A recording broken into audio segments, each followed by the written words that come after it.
হাইরে আমার কৃষ্ণপুরের বাবা, ও বন্ধুরে আমার। এবার ওই লোকটা ডাক দেয়া কয়, মা আপনি যে মরা গরুর গোশত খান, আপনি কি জানেন না এই গোশত খাওয়া হারাম?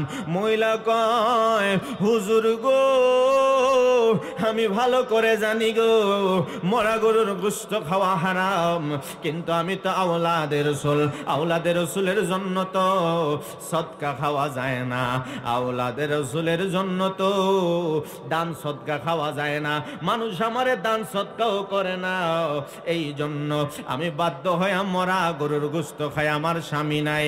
এবার রবি বিন সুলাইমান কয়, আল্লাহ গো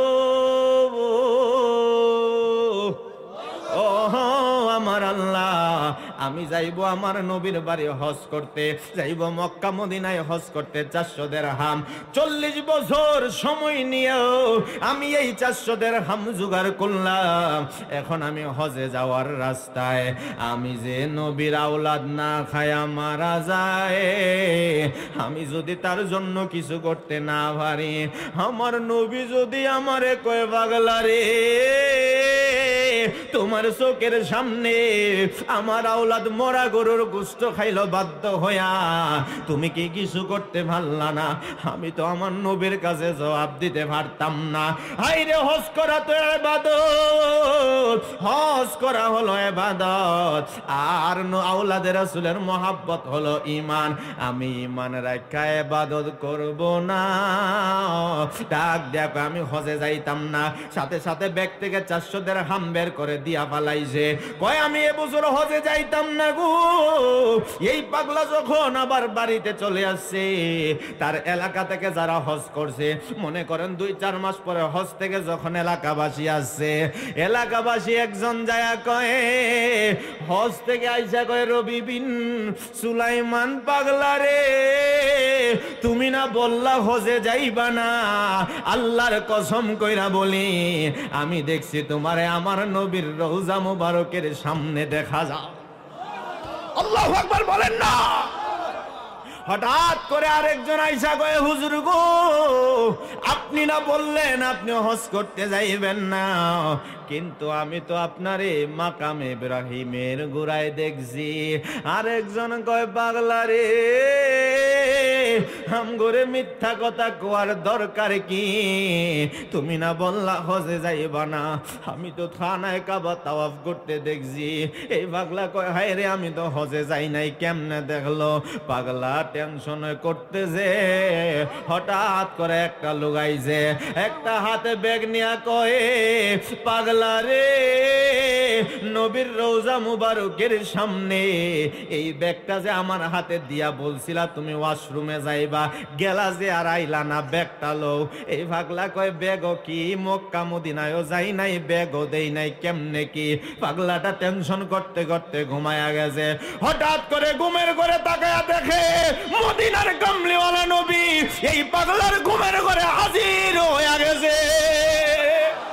আমার নবী আসতে পারে কি পারে না? এই ক্ষমতা নবীকে দিয়েছেন কে? আমরা মরণের সময় নবীর দিদার চাই কি চাই না? এই পাগলা এত মাকাম অর্জন করছে, নামাজ পইরা না ছাইরা, কথা বলেন, নামাজ পইরা না ছাইরা। এজন্য কই মরণে চেহারা মুবারক দেখিও আকা পাশে বসে কালে মাটা পরিয়ে দিও। বাজান একটু জবান খুলে বলেন না, মরণে চেহারা মুবারক দেখিও আকা পাশে বসে কালে মাটা পরি। আরে রোজা মুবারকে বারবারে নিও, আরে মুবারক কদমে চুমিতে দিও, বলেন মুবারক কদমে চুমিতে দিও, আকা রুহুটা বের হতে হাসিটা দিও, তোমার মুবারক হাত আমার কপালে দিও। বলেন মরণে চেহারা মুবারক দেখিও আকা পাশে বসে কালে মাটা পরি। আরে গোসল দিয়ে জানাজা পড়াইতে নিবে, অসহায়ের দিকে একটু মায়ায় তাকাবে। নবী গো অসহায়ের দিকে একটু মায়ায় তাকাবে, আকা কবরে যখন একা তখন আসিও, তোমার মুবারক বুকে আমায় টানিয়া নিও। একটা জবান বন্ধ রাখবেন না, চিৎকার মেরে বলেন না সুবহানাল্লাহ। ও বন্ধুরে, এবার পাগলা ঘুমায়া ঘুমায়া গেছে, তাকায় দেখে আমার মদিনার কামলিওয়ালা নবী, যেই মাত্র পাগলার স্বপ্নে আসছে গো, আমার নবী ডাক দিয়া কয়, পাগলা ও পাগলা রে, তুমি আমার স্বপ্নে, আমি তোমার স্বপ্নে আইছি। কিরে পাগলা, নবীরে দেখা কেমন লাগে? এই পাগলা ডাক দিয়া কয়, নবী গো আমি তো হজের মধ্যে যাই নাই, কিন্তু আমার মনে প্রশ্ন, কোন হাজি আয়েশা কয় আমারে নাকি কাবার প্রান্তরে দেখছে, কেউ নাকি আপনার রওজা শরীফের সামনে দেখছে।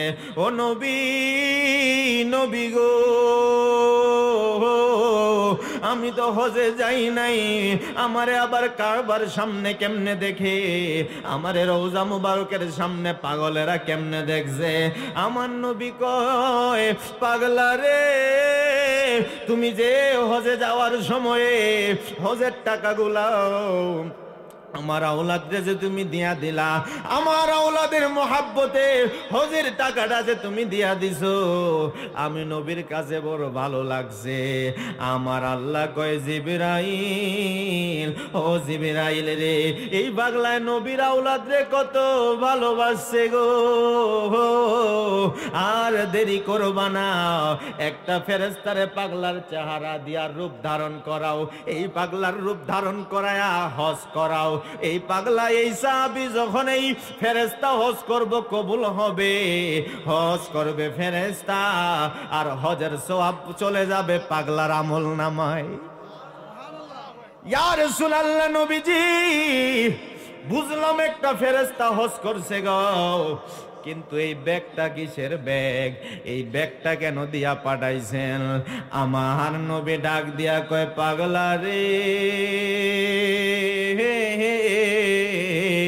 ও পাগলা, এই ব্যাগটা কিসের ব্যাগ তুমি জানোনি? কয় কিসের ব্যাগ?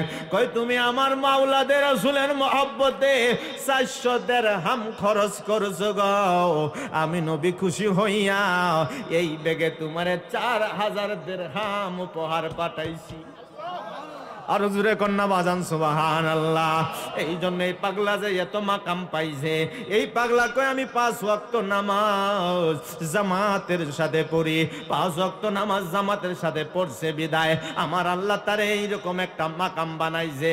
ও বন্ধু, নবীর মোহাব্বত রাখবেন, তারপরে 5 ওয়াক্ত নামাজ পড়বেন, আগে ঈমান রাখবেন, তারপরে নামাজ পড়বেন। ঈমান ঠিক না রাখা নামাজ পড়লে ওই নামাজ কোনদিন কবুল হইতে পারে না। হাত তুলে বলেন না ঠিক কিনা? আরে যেই নামাজে নবী নাই রে, সেই নামাজ কেউ পড়লো না রে। পড়া যাইবে কি বাজা? এই তো গত রাতে সবে মেরাজের রাত গেছে।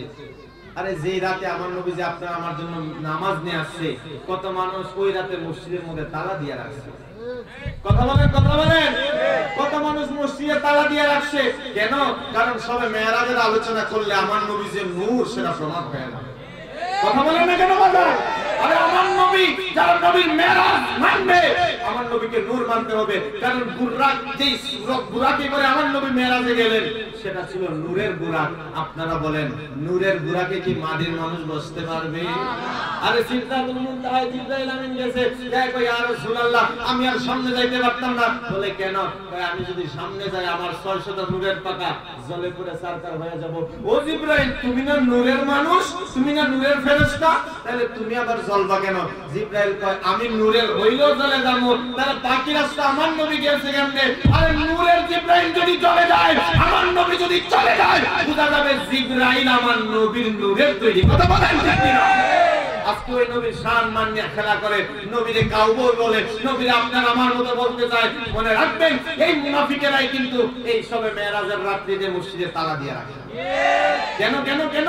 কারণ মেরাজের আলোচনা করলে আমার নবীর প্রশংসা হয়ে যাবে, আমার নবীর সম্মান চলে আসবে, আমার নবীর নূর সেটা চলে আসবে, আমার নবীর বেমিসাল মানুষ সেটা চলে আসবে।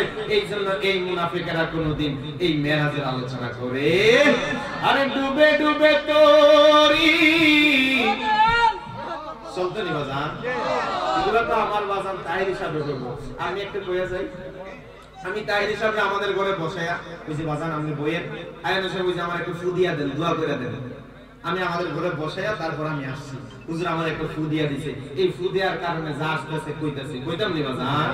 ওরে ডুবে ডুবে তোরি কেমনে দরি পারি, আমার হাইলের বইঠা খাইলো রে কুনে, ওরে দয়াল মুর্শিদ বিহনে আজ আমার ওরে বান্ধব কেহ নাই নাই রে, দয়াল ভান্ডারি বিহনে। মাইজ ভান্ডার দরবার শরীফে আজকের মাহফিল হইছে মাইজ ভান্ডারি পুরুষ উপলক্ষে। একটা মজার কথা কই, গত মাস দেড় মাস আগে চট্টগ্রামে ফটিকছড়ি মাইজ ভান্ডার দরবারের পাশে আমার মাহফিল ছিল। আমি মাহফিল শেষ করে শীতের রাত্রে মাসখানেক আগে হবে মাহফিল শেষ করে দরবারে গেছি জিয়ারত করতাম। মাইজ ভান্ডার শরীফ এখানে কানাডায় গেছেন, হাত তুলেন তো দেখি। মাশাআল্লাহ অনেকে আসছেন। তো আমি মাইজ ভান্ডার দরবারের সামনে যে পুকুরটা, আমি রাত্রে বেলা আমি পুকুরে একটু গোসল করি, দরবার থেকে একটু ফজিলত ফয়েজ দিই। আমি রাতে 3টা বাজে পুকুরে নেমে গোসলে নেমে গেছি, কারণ আমার হাওয়া বাজান চলে আসতেছে। নারে তাকবীর, নারে রিসালাত, নারে গাউসিয়া, তাই হুজুরের আগমন, তাই হুজুরের আগমন এই মাহফিলের পক্ষ থেকে। বাজান আরো জোরে কর না, নারে তাকবীর, নারে রিসালাত, নারে গাউসিয়া, আহলে সুন্নাত ওয়াল জামাত। আর 10 মিনিট আগে হুজুর আমারে বলছে, মেসেজ দিয়ে বলছে হুজুর ওই আমাদের খয় নদীর বৃষ্টিটা পার হয়ে গেছে কুশিনা বাজার। এই বিল্লাল ভাই অনেক দিন ধরে আমারে বলতেছে ভাই তাই হুজুর একটু যদি মিলান যায় তো। দেখছেন আল্লাহর কি নসিব, 3 দিন আগে আল্লাহ মিলাই দিয়েছে। আরে যদি থাকে নসিবে আপনি আপনি আসিবে, জোর করে মন হরণ করো না, করে চলো না। থাক মনে, হ্যাঁ না না এটি কিছু যদি নসিবে থাকে আল্লাহ এমনি মিলাই দিবে। এই জন্য খুলুসিয়ত লাগবে, অন্তর থেকে চাইতে হবে। কথা বলেন ঠিক কি না? গভীর মনোযোগ। ও যে গানটা কইছিলাম, ডুবে ডুবে তোরি কেমনে দরি পারি, আমার হাইলের বইঠাও খাইলো রে গুনে, দয়াল মুর্শিদ বিহনে আজ আমার বান্ধব কেহ নাই, দয়াল মুর্শিদ বিহনে। ওরে দেখিয়া নদীর ঢল সকলে হইল পর, আমার ফেলিয়া তুফানে, ওরে কোথায় আছো দয়াল, ডাকে তোমার কাঙ্গাল। আল্লাহু আকবার বলেন না। আরে কোথায় আছো দয়াল, ডাকে তোমার কাঙ্গাল, তোরায় নাও এই ঘূর্ণিদানে, আরে দয়াল মুর্শিদ বিহনে আজ আমার বান্ধব কেউ নাই, দয়াল নবী বিহনে। একটা জবান বন্ধ রাখবেন না, চিৎকার মেরে বলেন না সুবহানাল্লাহ। ও বন্ধুরে, জামাতের সাথে নামাজ পড়ার কথা বলছিলাম। সিরিয়ার জমিনে আমার নবীর একজন পাগল আমার আল্লাহর একজন গোলাম, আমার আল্লাহর একজন বন্ধু, উনি 5 ওয়াক্ত নামাজ জামাতের সাথে পড়ে। এই বৃষ্টির রাতে গো, এই পাগলা একদিন ফজরের নামাজের জন্য রওনা দিছে। রাস্তার মধ্যে শয়তানে তারে ধাক্কা দিয়া এই কাদার মধ্যে ফালাইয়া দিছে। এই পাগলার জামাটা নষ্ট হয়ে গেছে। এই পাগলা কয়, হাই গো, আর অল্প কিছু সময় বাকি আছে গো, আমি ঘরে যাই এই জামাটা পরিবর্তন করে আমি আসলে আবার নামাজটা পাইবো। এই পাগলা আবার তাড়াতাড়ি ঘরে গেছে, তাড়াতাড়ি এই জামাটা পরিবর্তন করা আছে। যেই মাত্র আবার মসজিদের দিকে রওনা দিছে গো, এই শয়তান আবার তারে অদৃশ্যভাবে তারে একটা ধাক্কা দিয়ে আবার জমিনে ফালাইয়া দিছে। এই পাগলার জামাটা নষ্ট হয়ে গেছে। এবার পাগলাটা আবার রওনা দিছে ঘরে। এখনো 2 মিনিট সময় বাকি আছে, এখনো যদি আমি এই জামাটা পরিবর্তন করে আবার আসি গো, আবার আমি যায় জামা পাইব। যেই মাত্র তৃতীয়বার এই পাগলা যায় গো, হঠাৎ করে তাকাইয়া দেখে রাস্তার মধ্যে কে জানি একটা হারিকেন নিয়ে পাগলার সামনে আইছে। আয়া কয়, পাগলা রে, ও পাগলা, ও হুজুর কই যান? আমি নামাজে যাই। কয়, আসেন আপনারে আমি নামাজে আগাইয়া দেই। এই পাগলাটা এবার হারিকেন দিয়া মসজিদের কাছে নিছে। যেই মাত্র মসজিদের কাছে নিছে গো, মসজিদে ঢুকাইয়া দেওয়ার পরে কয়, হুজুর আমারে বিদায় দেন, আমি যাইগা। আল্লাহর ওলি ডাক দিয়া কয়, বাবা তুমি যে আমার মসজিদে আগাইয়া দিলা, তুমি কি নামাজ পড়তা না? কয়, আমি নামাজ পড়তাম না। কয়, কেন? কয়, আমি নামাজ পড়ে কি করতাম? আমি হইলাম ইবলিস, শয়তান। কয়, আমি কি? কয়, হাই রে, ইবলিস শয়তানের কাজ নামাজ থেকে বাধা দেয়া। ইবলিস শয়তানের কাজ হলো মসজিদ থেকে মানুষকে ফিরাইয়া দেয়া। তুমি যদি ইবলিস শয়তান হইবা গো, হারিকেন দিয়া কেন আমারে নামাজে আইনা দিছ? কয়, হুজুর গো, আপনি যখন প্রথম রওনা দিছেন আমি আপনারে ধাক্কা দিয়া ফালাইছি। যেই মাত্র আপনারে ধাক্কা দিয়া ফালাইছি আপনার জামা কাপড় গুলা ময়লা হয়ে গেছে। আমি মনে করছি আপনি আর নামাজে আসবেন না, কিন্তু আপনি যখন এই পোশাকটা পরিবর্তন করে আবার জামাতের উদ্দেশ্যে রওনা দিলেন, আমার আল্লাহ কয়, জিবরাইল, ও জিবরাইল রে, এই পাগলা দেখো নামাজের জামাতের জন্য কত পাগল, পোশাক ময়লা হয়ে গেছে গো। এরপর এই পাগলা আবার তাড়াহুড়া করে আবার পোশাকটা লাগাইছে। ও জিবরাইল, আর দেরি করো না, তুমি জিবরাইল সাক্ষী থাকো, আমি এই পাগলার জীবনের গুনাহ মাফ করে দিলাম। হাই রে,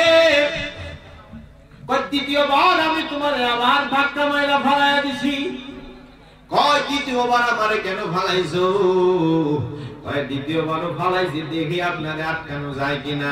কয়, দ্বিতীয়বার যখন আমি আটকাইয়া দিছি, এখন আপনি যখন আবার জামা পরার জন্য ঘরের দিকে রওনা দিছেন, আল্লাহ কয়, ফেরেশতা রে,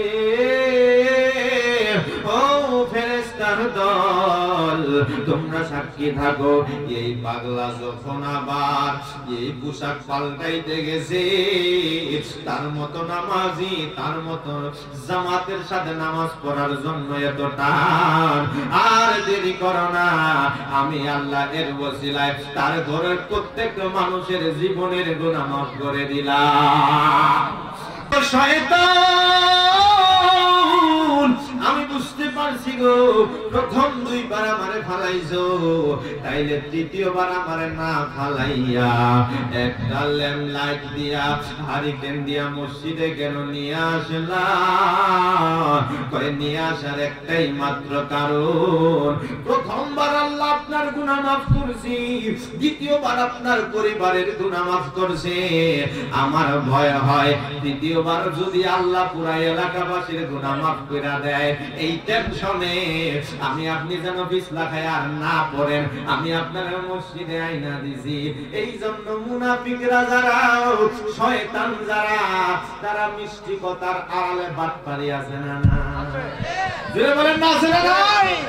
যারা চিহ্নিত মুনাফিক, যারা সমাজে চিহ্নিত বাটপার, এরা যদি আপনার আইসা ভালা কথা কয়, এই ভালা কথার মধ্যে কিন্তু গইল্লা যাওয়া যাইব না, কারণ এই মুনাফিকদের ভালো কথার ভিতরেও বাটপারি আছে। ও বন্ধু, বন্ধু রে, এই জন্য আমার নবীজি বলে, তোমরা যদি জামাতের সহিত নামাজ আদায়ের গুরুত্ব জানতা, তাইলে তোমরা মসজিদের প্রথম কাতারে যদি 20 জন মানুষের জায়গা হয়, দ্বিতীয় কাতারেও 20 জন। আমার নবী কয় জামাতের যে কি গুরুত্ব, এই খবর যদি তোমরা জানতা, প্রথম কোন 20 জন জামাতে প্রথম কাতারে দাঁড়াইবা, সমাজের মানুষের মধ্যে লটারি দিতা, যে 20 জন আগে পাইবে 20 জন প্রথম কাতারে দাঁড়াইবে, লটারি দিয়া নামাজের কাতারে দাঁড়ায়া যাইতা, জামাতে প্রথম কাতারে দাঁড়ায়া যাইতা। আমার নবী কই এত ফজিলত, এত ফজিলত। আমার নবী বলে, এ সাহাবায়ে কেরাম গো, তোমরা যদি এর ফজিলত আরো জানতে চাও, যদি তোমরা জানতাও, তাইলে তোমরা একজনের সাথে আরেকজন ঝগড়া করতাম, মারামারি করতাম। এক লোক আরেক লোককে কইতো, কালকে তুই প্রথম কাতারে নামাজ পড়ছস, আজকে আমি পড়ম। আরেকজন কইতো, না আজকে আমি পড়ম। এই কে আগে প্রথম কাতারে নামাজ পড়বে, এটা নিয়ে ঝগড়া লাগিয়া যাইতা। আর আমরা নামাজ নিয়ে ঝগড়া তো দূরের কথা, আমরা আমাদের ব্যবসার জমি বন্টন নিয়ে ঝগড়া লাগি। কথা বলেন ঠিক কিনা? এত মধু খাইলে মধু ফুরায় না, আমরার মন হই ইয়ার সে গো দেওয়ানা। মারহাবা আমার দয়াল নামে এত গো মধু, আমরা রে কইরা সে জাদু। মারহাবা দিবানিশি কান্দি আমরা, দিবানিশি কান্দি আমরা, পাইনা তোমার নিশানা। আমরার মন হইয়াছে গো দেওয়ানা। মারহাবা মুর্শিদ নামে এত মধু, ভান্ডারি নামে এত মধু, খাইলে মধু ফুরায় না। আমরার মন হইয়াছে গো দেওয়ানা। মারহাবা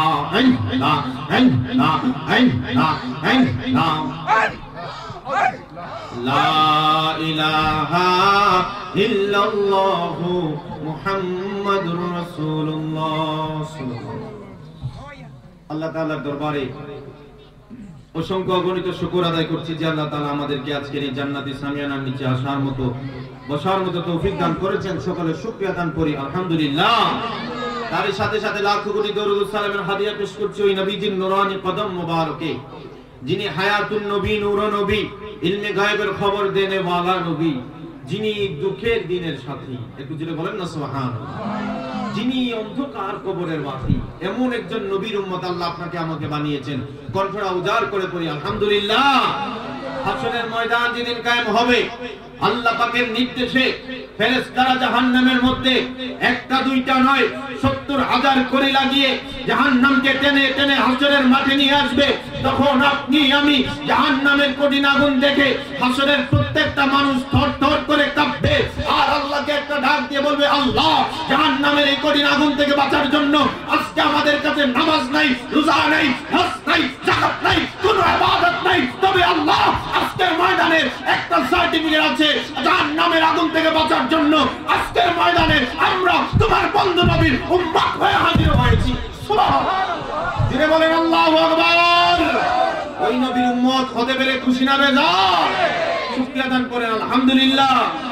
মুহতারাম হাজিরিন, একখানা আয়াতে কারিমা মানে দিলেন আল্লাহ সুবহানাহু ওয়া তাআলা পবিত্র কোরআনুল কারিমে বলেন, ওয়া আকিমুস সালাতা ওয়া আতুজ যাকাতা ওয়ারকাউ মা'আর রাকিন। আসল কথা এখানে ওয়ারকাউ মা'আর রাকিন। আল্লাহ বলেন তোমরা রুকু করো, তোমরা নামাজ পড়ো মা'আর রাকিন। কাদের সাথে? যারা একসাথে নামাজ পড়ে, যারা একসাথে রুকু করে, তাদের সাথে তোমরা রুকু করো। মুফাসসিরিনে কেরাম বলেছেন এই আয়াত দ্বারা আল্লাহ শুধু নামাজের কথা বলেন নাই, বরং জামাতের সাথে নামাজ করার কথা বলেছেন। যেটা বলেন না সুবহানাল্লাহ। একাকী নামাজ পড়লে একটা সওয়াব, কিন্তু জামাতের সাথে নামাজ পড়লে 27 গুণ বেশি সওয়াব। যেটা বলেন না সুবহানাল্লাহ। আচ্ছা আপনি বলেন, আমাদের সমাজে যারা ব্যবসায়িক ভাই আছেন, বিভিন্ন ব্যবসা করেন, 20 টাকার মাল সর্বোচ্চ 40 টাকা বিক্রি করেন, না হয় ডবল লাভ। ডবল লাভ হইলে অনেক কিছু, যেখানে 1 টাকায় 27 টাকা লাভ হইব, 100 টাকায় 2700 টাকা লাভ হইব, এই ব্যবসা কি কেউ হাতছাড়া করবে? করবে না।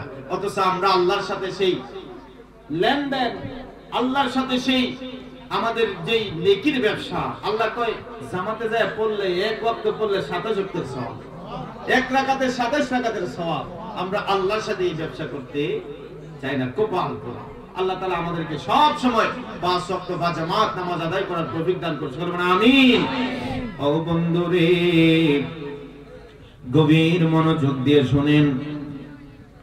আমার নবী ডাক দিয়ে বলে, সাহাবায়ে কেরাম গো, ও সাহাবায়ে কেরাম, তোমাদের কাছে আমি নবী একটা কথা বলি।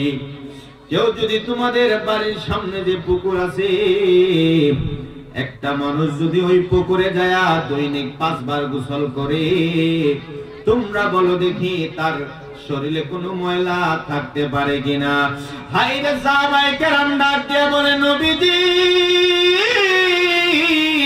ও মায়ার নবী গো, কেউ যদি একটা পুকুরে যায় দৈনিক 5 বার গোসল করে, 2-3 বার গোসল করলেই তো ময়লা থাকার কথা না, 5 বার গোসল করলে তো ময়লা থাকতেই পারে না।